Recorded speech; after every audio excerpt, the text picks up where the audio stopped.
The Bank of Albania has seen an extraordinary amount of change in its first 100 years. And this century is the ideal opportunity to reflect on the central bank's past and the country's future.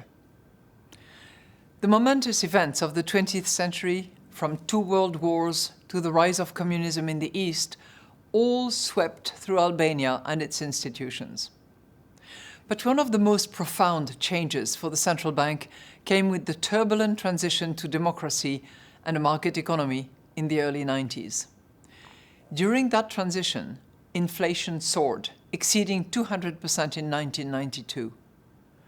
The central bank faced one of its greatest challenges in restoring monetary stability, and it stepped forward to meet that challenge head-on, raising interest rates sharply to bring real rates to positive territory with the aim of bringing inflation down. The Bank of Albania was helped in its efforts when key legislation in 1997 empowered it with operational independence and a resolute price stability mandate.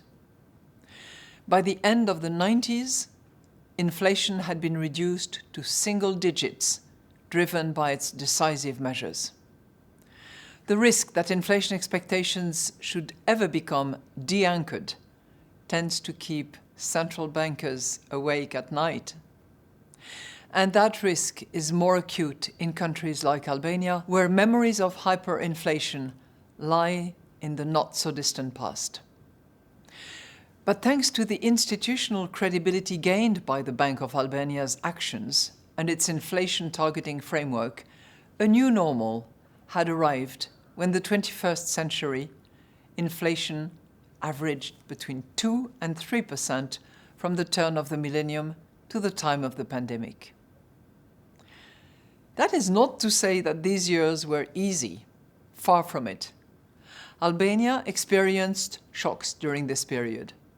The global financial crisis, for example, left the country's largely foreign-owned banking system with a high level of non-performing loans.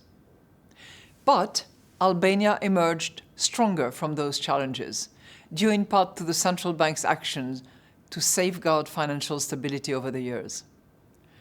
It has introduced capital buffers and liquidity coverage regulations to align more closely with Basel III and EU prudential standards. And earlier this year, it implemented macroprudential measures to contain potential risks stemming from the housing market. The success of the Bank of Albania also mirrors the country's wider progress in recent decades. In 1995, GDP per capita was less than 15% of the EU average in purchasing power terms. Since then, it has more than doubled to 35%, though this still leaves significant potential for further catch-up. Rising living standards have been underpinned by Albania's growing openness to trade, with trade as a share of GDP increasing from less than 1/5 in 1990 to well over 3/4 today. The country's close ties with the EU have played a role in this success. These ties are both economic and institutional. For instance, the European Union now accounts for 72% of Albania's goods exports and over half of its imports, underscoring how embedded the country has become in European value chains.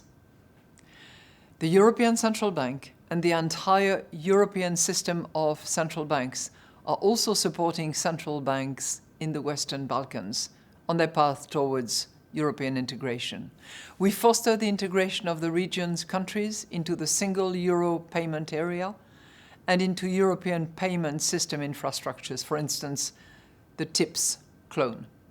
We engage in technical cooperation to enhance central banks' institutional capacity, and we contribute to the economic dialogue between the European Union and regional partners. As Albania moves forwards and towards an ever closer relationship with the European Union, it will be essential that the country maintains a firm commitment to sound policies and credible institutions. I look forward to our continued cooperation on this journey, and allow me to end by congratulating the Bank of Albania on its centenary anniversary. Thank you very much and enjoy the conference.